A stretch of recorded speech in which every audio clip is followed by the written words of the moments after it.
Hello everybody, how are you all? This is Abdul Sattar and you are watching English with Sattar.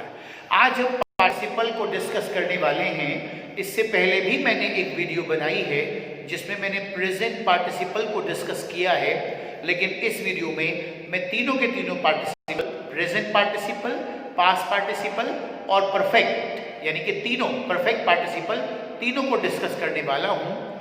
दो या दो से ज़्यादा sentences कैसे हम एक सेंटेंस में कन्वर्ट करें with the help of participle. Participle को करने से पहले समझ लें कि व्हाट पार्टिसिपल्स आर, पार्टिसिपल्स कहते किन्हें हैं, क्या होते हैं बेसिकली ये। इस वीडियो में आखिर तक बने रहिएगा। ये वीडियो आपको पसंद आए तो इसको शेयर करना, लाइक करना और चैनल को सब्सक्राइब करना ना भूलें। ओके, पार्टिसिपल देखिए, जो हमारा वर्ब होता है ना, वर्ब जब उस वर्ब को हम एडजेक्टिव की तरह यानी कि विशेषण की तरह इस्तेमाल करते हैं तो हम उसे वर्ब न कहकर क्या कहेंगे, पार्टिसिपल कहेंगे। फिर दोबारा ये सुन लीजिए, जब किसी वर्ब को, when a verb is used as an adjective, जब किसी वर्ब को हम एडजेक्टिव की तरह, विशेषण की तरह इस्तेमाल करते हैं तो हम उसे वर्ब न कहकर क्या कहेंगे, पार्टिसिपल कहेंगे। तीन पार्टिसिपल्स होते हैं, present participle, past participle and perfect participle. ये देखिएगा, प्रेजेंट पार्टिसिपल में पहला सेंटेंस यहाँ पर ये दिया हुआ है, the girl heard the noise, लड़की ने शोर सुना। शी वोक अप, यानी कि सो रही थी, जाग गई शोर को सुनने के बाद। प्रेजेंट पार्टिसिपल में एक वक्त में, लगभग एक वक्त में दो काम होते हैं विदाउट एनी टाइम गैप। फिर सुन लें, प्रेजेंट पार्टिसिपल में आमतौर से दो काम साइमल्टेनियसली यानी कि एक ही वक्त में होते हैं और उनमें टाइम गैप नहीं होता है। तो ऐसे सेंटेंसेस में हम पार्टिसिपल, प्रेजेंट पार्टिसिपल का इस्तेमाल करते हैं। जैसे हियरिंग द नॉइज, यहाँ आपने हर्ड का क्या बना लिया, हियरिंग। इसमें प्रेजेंट पार्टिसिपल में जो हमारा V1 होता है, वर्ब की फर्स्ट फॉर्म, उसमें ing लग जाता है। यानी कि जो प्रेजेंट पार्टिसिपल है वो वर्ब की फर्स्ट फॉर्म में जब हम ing लगा देते हैं तो वो क्या बन जाता है, पार्टिसिपल बन जाता है। ठीक है, तो यहां पर हमने यही किया। हियर का क्या करा, hearing, hearing the noise the girl woke up, यानी कि शोर सुनकर लड़की जाग गई। जब वर्ब की, फिर सुन ले इस बात को, ये बहुत बड़ा इंपॉर्टेंट रूल है, वर्ब की फर्स्ट फॉर्म में जब ing लग जाता है और वो वर्ब की तरह इस्तेमाल ना होकर एडजेक्टिव की तरह इस्तेमाल होता है तो वो प्रेजेंट पार्टिसिपल होता है। प्रेजेंट पार्टिसिपल में आमतौर से वर्ब की फर्स्ट फॉर्म प्लस ing जब लग जाता है तो उस तरह से वो इस्तेमाल होता है। Is it clear? Newton saw some apples, Newton ने कुछ सेब देखे, they were falling from the tree, वो गिर रहे थे, कहां से, ट्री से। तो Newton saw some apples falling from the tree, ये आपका पार्टिसिपल आ गया। यहां पर ये आया था हियर, तो वर्ब की फर्स्ट फॉर्म के साथ आपने ing लगाया और बिल्कुल भी जरूरी नहीं है कि वो सेंटेंस के शुरू में ही आए, वो सेंटेंस के बीच में भी आ सकता है और आखिर में भी आ सकता है। तो न्यूटन सॉ सम एप्पल्स, इन दोनों सेंटेंस को हमने ज्वाइन कर दिया, Newton saw some apples falling from the tree. Is it clear? Third sentence देखिए, द बॉय इज हंग्री, लड़का भूखा था, ही एट बिस्किट्स, उसने बिस्किट्स खाए।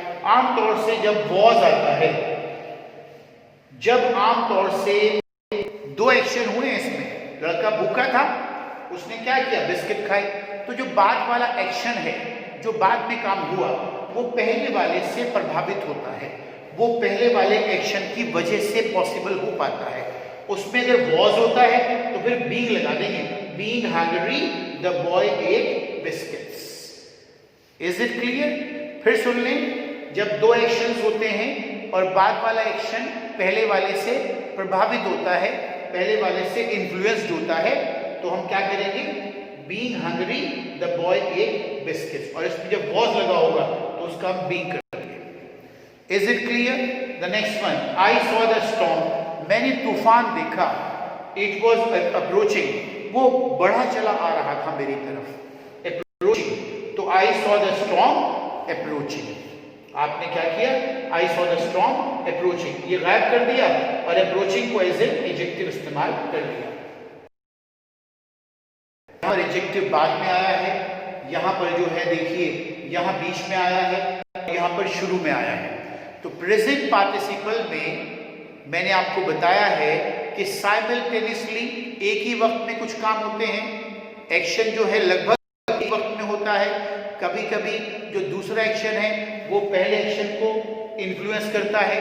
तो इस तरह के सेंटेंसेस में हम प्रेजेंट पार्टिसिपल का इस्तेमाल करते हैं, राइट। अब आते हैं हम पास्ट पार्टिसिपल पर। पास्ट पार्टिसिपल में वर्ब की थर्ड फॉर्म V3 इस्तेमाल होती है, यानी कि जो हमारी वर्ब की थर्ड फॉर्म ना, जब हम उसको एडजेक्टिव की तरह इस्तेमाल करते हैं तो वो क्या होती है, हमारी पास्ट पार्टिसिपल। देखिएगा, आई फाउंड माई पर्स, मुझे मेरा पर्स मिल गया था। इट वॉज लॉस्ट, वह खो गया था। तो I found my lost purse, purse से पहले आपने क्या लगा दिया, लॉस्ट, और ये क्या बन गया आपका इस सेंटेंस में, एडजेक्टिव।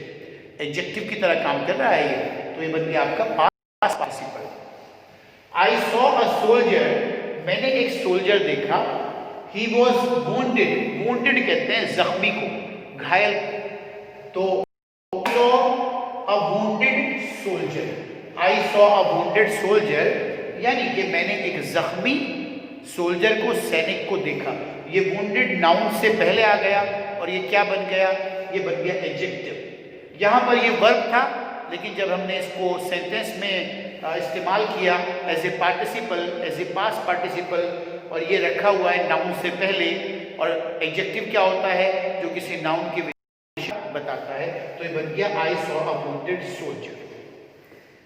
इसके बाद है Brijesh lost his text book, Brijesh ने अपनी किताब खो दी। टेक्स्ट बुक कहते हैं किताब को। ही सर्च्ड फॉर इट, उसने उसको ढूंढा भी। तो ब्रिजेश सर्च्ड फॉर, ब्रिजेश ने ढूंढा, क्या ढूंढा, for his lost text book. ये लॉस्ट जो था ना, ये यहां पर तो था ये वर्ब, लेकिन जब हमने इसको यहां पर इस्तेमाल किया तो ये बन गया क्या, एडजेक्टिव। लॉस्ट टेक्स्ट बुक से पहले रखा हुआ है, यानी कि नाउन से पहले रखा हुआ है। Is it clear? Last sentence देखिए, he had a tattered coat, tattered कहते हैं फटा पुराना।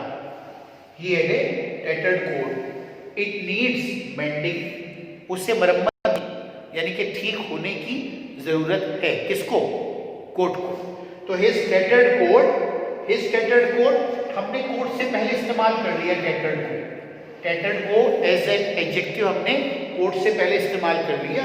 His tattered coat needs mending, उसके टैटर्ड कोट को मेंडिंग की जरूरत है। अगर इसकी पिक आप लेना चाहते हैं तो ले लें। इसके बाद में इसे रब करके जो परफेक्ट पार्टिसिपल है उसके कुछ एग्जाम्पल आपको बताता हूँ।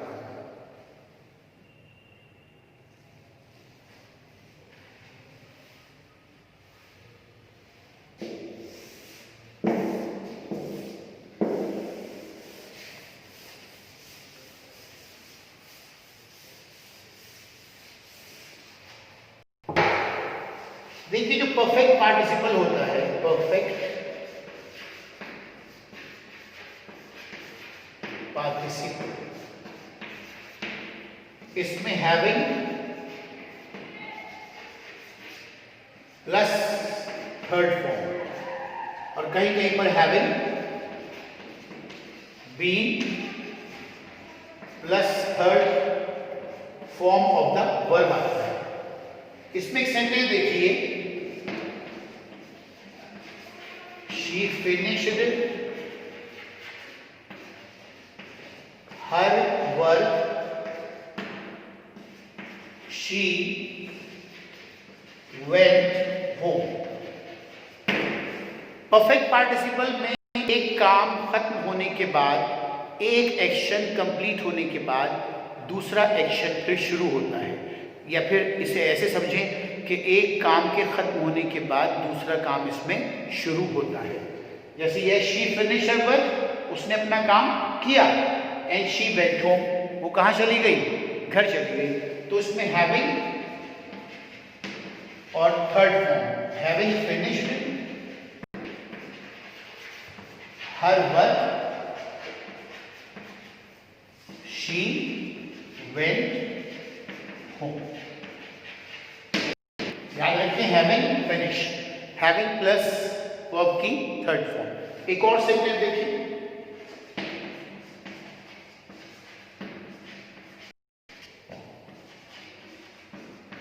The lion was caught in the net. एक शेर जो था उसको वो कहां पकड़ा गया? नेट में पकड़ा गया। He struggle hard to escape. ये सेंटेंस है, the lion was caught in the net. एक शेर जो है उसे पकड़ लिया गया। कहां पकड़ लिया गया? एक जाल के अंदर, एक नेट के अंदर। ही स्ट्रगल्ड हार्ड, उसने बहुत कोशिश की, टू एस्केप, बचने की। तो देखिएगा कैसे बनेगा, यहीं से स्टार्ट कर रहा हूं मैं इसको। Having been caught in the net, the lion struggled hard to escape। इस सेंटेंस में थोड़ा सा डिफरेंस है, एक बार फिर देखिए। The lion was caught in the net, ये पैसिव वॉइस में है basically sentence. This sentence is in passive voice. The lion was caught in the net, he struggled hard to escape. यहां पर ये खत्म हो रहा है। तो जब कोई सेंटेंस इस तरह का पैसिव वॉइस में होता है, परफेक्ट पार्टिसिपल का, तो उसमें हैविंग के बाद बीन जरूर लगा देते हैं। हैविंग के बाद having been caught, third form तो आनी ही है और हैविंग भी आना है।